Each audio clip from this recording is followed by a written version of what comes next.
my gosh, filming sideways like this feels so weird to me because I'm primarily like a TikTok creator, but welcome to my first YouTube video. Tonight we are just going to spend a relaxing little Thursday evening together, so come with me.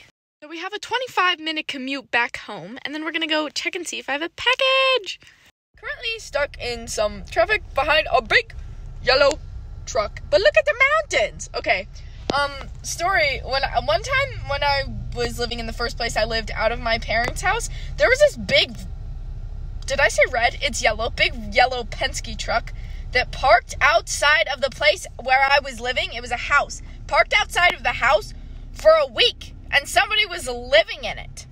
Like, would come and go, very sketchy, but I hope they're doing okay. I do not know why it was so hard for me to get all of those words out of my mouth. I'm so sorry, everyone.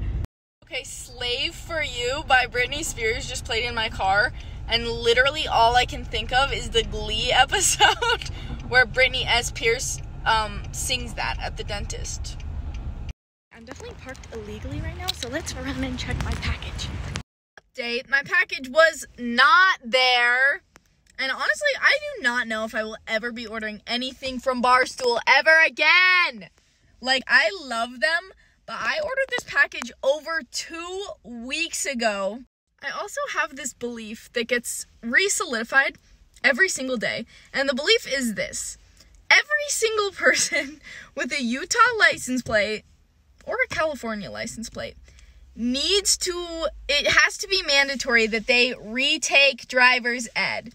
And their test should not be a regular test, okay? It should be a random audit over like the next 5 years to make sure that they really know how to do it this time. Because I am tired of driving with a bunch of little stinky poopy buttholes on the road. Okay. Let's go upstairs and see the puppy.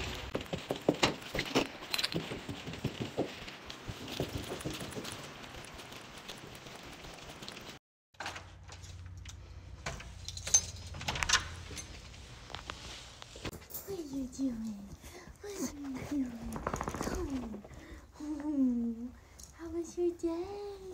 How was your day? I missed you. I missed you so much. Oh my goodness.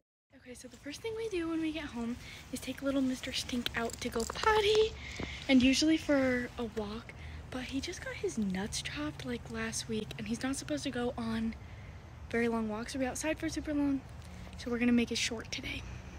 Mr. Stew in the fall leaves, stinky puppy in the fall leaves, theme song. Oh, we're getting a little poopy out of him. Alright, well, for privacy reasons, I'm not gonna show it. Stew Bear, that's a good one, buddy. I did pick up the poop, I promise, but I couldn't show it because I had to hold him with one hand and pick it up with the other one. Okay, oh, he already has some. We were gonna fill his water, but he already has some. Around this time, we just kind of hang out for a little bit, so we're just all gonna hang out for a little bit.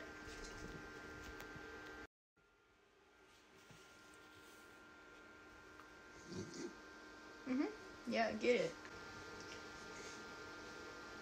Now I got your sock.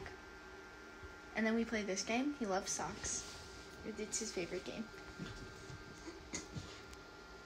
Okay, you got it. It's yours. Okay, the moral of the story is that I am an old lady now, and it is 6:30, and I'm tired of being in daytime clothes, so I'm gonna change into some comfies. Actually, this shirt is really comfortable, so I'm just gonna change into some sweatpants, and then we'll have story time while I take my makeup off. Okay, we're nice and comfy now. First and foremost, look at this ginormous, beautiful, fluffy scrunchie. It's like my favorite thing in the whole world, and it doesn't leave a crease. I found it at Target, but I have one really similar to it on my Amazon storefront. Oh my gosh, I hate saying that. Like, I love saying that, but I hate saying that because I sound like a cheesy little influencer. It's on my storefront. Sorry, I'm so sorry. Okay, anyway, let's get started.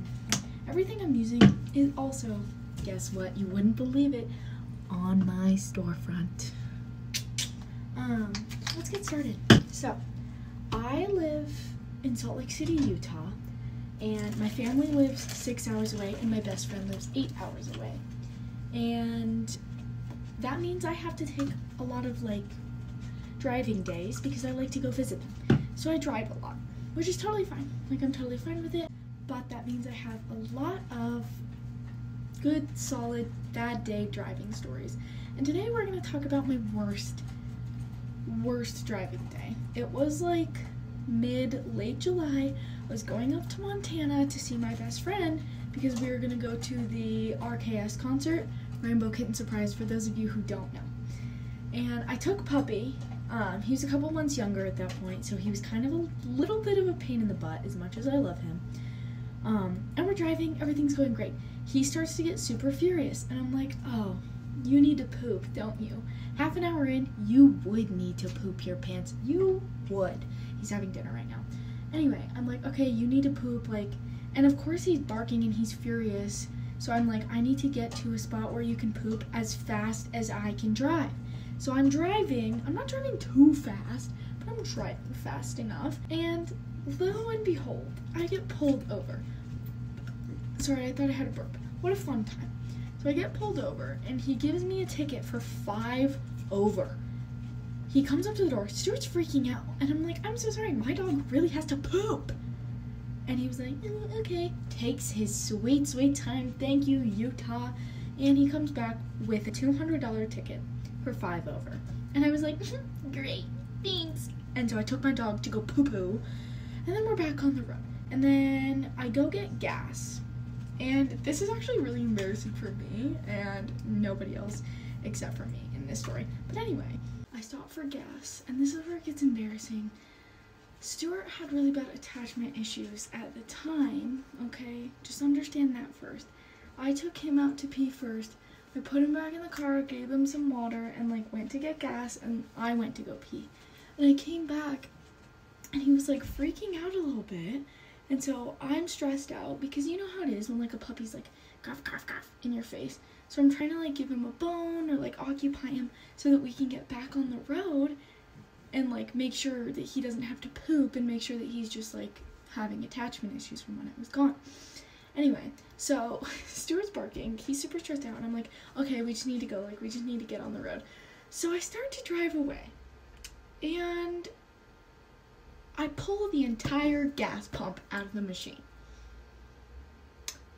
This is because when I was in the bathroom and came back out, I thought I had already done that. And yes, I'm the dumbest person in the world, okay, whatever. It happens. Apparently it happens all the time, is what they told me.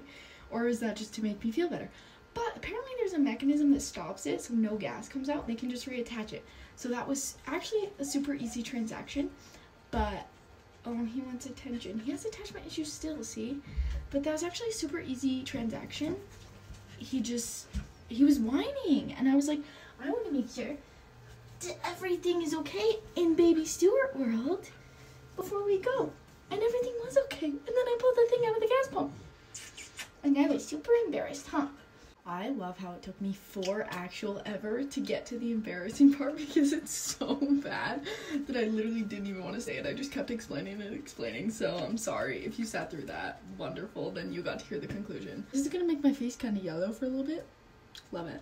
I get back on the road, and I'm somewhere in the middle of Idaho, and it starts hailing hard. And Stuart did not like that, so he's freaking out. It's hailing really hard, and I'm like, there's nowhere to pull over. I just have to drive through the hail. And I'm right next to a semi-truck, which, as you can imagine, went super awesome. Swerves into me. I swerve into the other lane. I am freaking out. I'm, like, crying. I'm, like, bawling. He's still barking. We're not having a good time at that point. A lot like a minion. Baka boy. Baka boy. I finally get there. I walk into the house.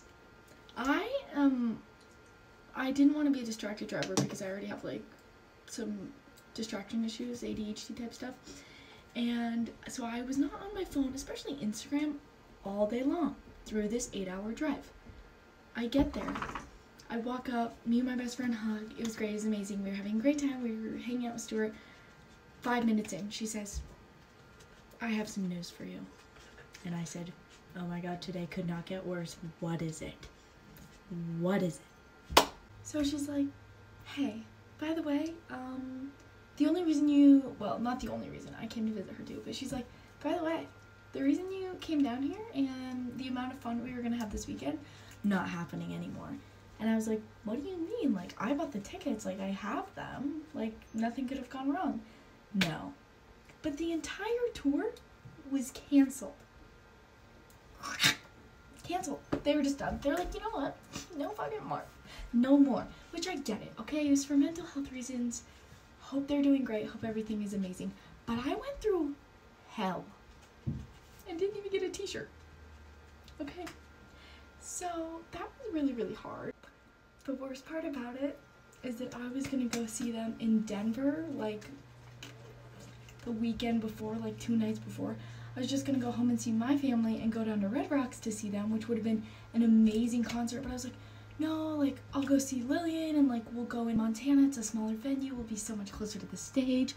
Or we won't get to go at all! That being said, I hope they're doing well. But anyway, there's a super embarrassing story and, like, the worst drive of my life. I can't even.